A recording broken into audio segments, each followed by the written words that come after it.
You work, you save, prices go up, and somehow someone else gets richer. Not because they're smarter, not because they took more risk, but because inflation quietly moves your money without asking you. Here's the uncomfortable truth. When inflation hits, your money doesn't disappear. It changes hands, and most people never notice where it goes. Right now, inflation isn't a headline anymore. It's a background noise. Groceries feel heavier, rent feels tighter, salaries feel late. But behind that noise, there's a system doing something very specific, very precise, and very profitable for a small group of players. Today, we're going to follow your money, not in theory, in real steps. And by the end, you'll see why inflation isn't just prices rising, it's a transfer. Let's start with something simple. You earn money. You don't spend all of it immediately. You store it in cash, in a bank account, in bonds, in a pension. That stored money is a promise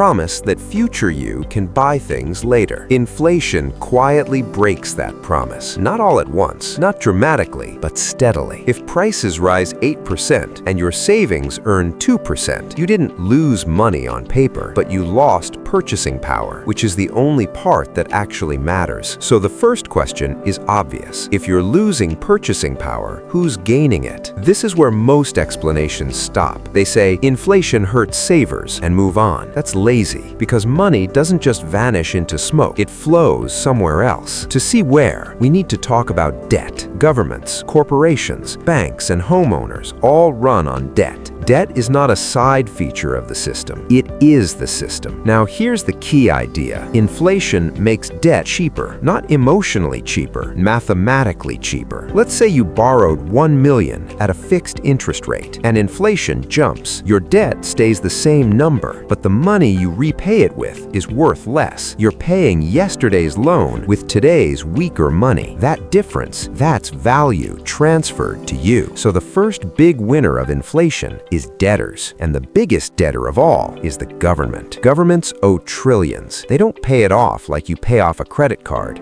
They roll it, refinance it, extend it. Inflation quietly reduces the real weight of that debt, which means inflation acts like an invisible tax, a tax that doesn't need a vote, a tax that hits savers first. When politicians say inflation is cooling, they're often relieved for a reason. Too much inflation scares voters, but some inflation helps governments breathe. Now let's move one layer deeper. Banks.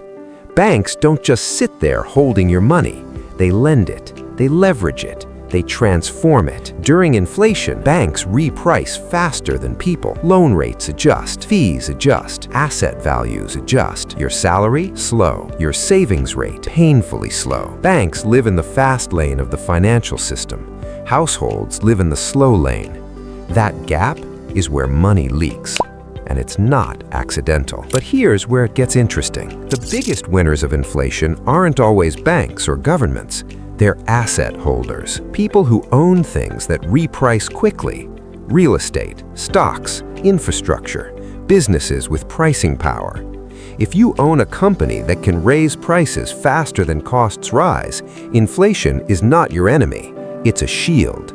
Your revenue adjusts upward. Your old debt stays fixed. Your real wealth grows. This is why during high inflation periods, headlines look confusing. People say everyone is suffering, yet asset prices keep climbing. Corporate profits hit records. Wealth inequality widens. That's not a contradiction. That's the system working exactly as designed. Inflation doesn't hurt everyone equally. It sorts people. Slow money loses. Fast money adapts. Now, let's talk about the group most people assume benefits from inflation: workers. Higher prices should mean higher wages, right? Sometimes, eventually, maybe. But wage growth almost always lags inflation. Negotiations take time. Contracts are fixed. Employers resist. Meanwhile, your expenses update instantly. This delay is crucial. During that delay, value shifts away from labor toward capital. That's why inflation periods often feel unfair, even when unemployment is low. You're employed, but you're poorer in real terms. and you're told the economy is strong. That disconnect creates anger, confusion, political instability. Which brings us to a strange irony. Central banks claim inflation is a technical problem, a supply issue, a demand imbalance. But inflation is deeply political because it decides who absorbs the loss. When central banks raise interest rates, they're choosing pain. They slow borrowing, they hit housing, they cool investment. Who feels that first?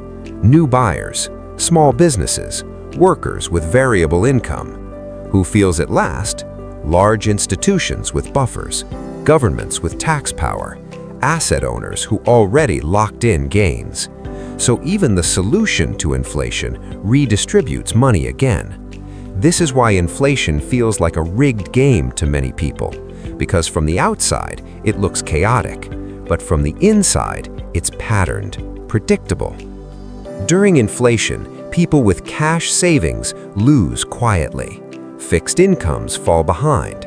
Late wage adjustments suffer. People with debt gain silently. Assets float upward. Pricing power thrive. And the biggest winner of all is time. Specifically, those who control how fast money moves through time. Institutions that borrow long-term and reprice short-term. Governments that issue debt today and pay it tomorrow. Corporations that pass costs instantly. Inflation is not just about prices rising, it's about timing. Who can move first? Who is forced to wait? Now zoom out. This is happening globally. Countries with debt denominated in their own currency inflated away more easily. Countries borrowing in foreign currencies suffer harder. That's why inflation is survivable for some nations and catastrophic for others. Same phenomenon, different power. So when someone asks, who really gets your money during inflation, the answer is uncomfortable. It's not one villain, it's a structure.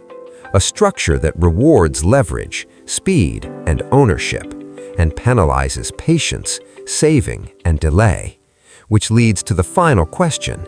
If inflation is a quiet transfer and not everyone can be on the winning side, then the real issue isn't how high inflation goes, it's who we allow to outrun it and who we leave standing still.